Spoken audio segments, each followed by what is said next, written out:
North Dakota, I have to emphasize this, but this is Rocky Mountain National Park. So you're talking maybe 2 hours north of Denver, give or take.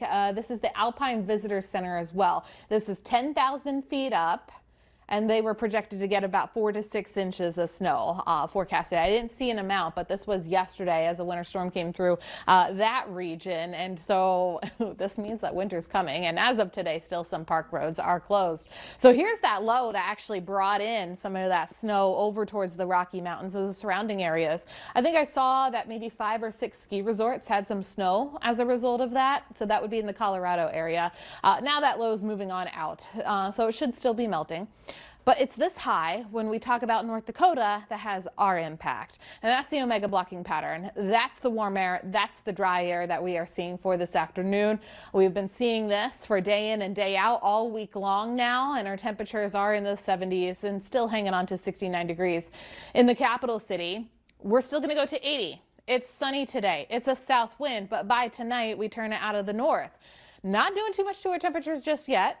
For the lows, we go into the 50s. We stay with seeing plenty of stars. Then we go to the 70s though. This is the north wind where it's going to have a little bit more of an impact because today's low 80s, tomorrow's 70s. So drawing some cooler air at that point.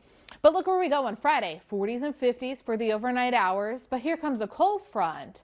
That cold front can spew in a little bit of the wind activity again.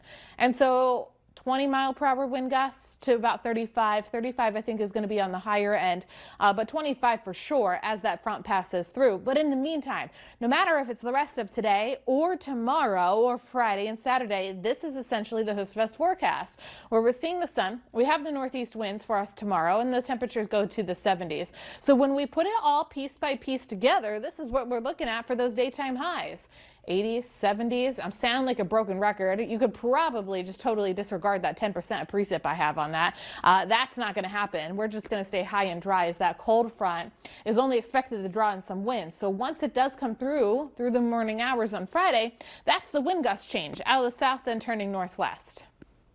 And that's the wind gust right around the 30 to 35 mile per hour mark, likely between the hours of noon to probably 6 p.m. So if that's the worst of our forecast, we will definitely take that. No rain expected anywhere in our 7-day forecast, as we talked about there, despite even that frontal passage coming through.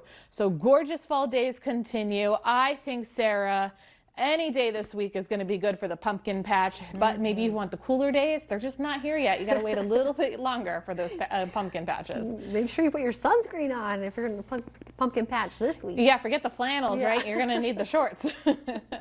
Thanks.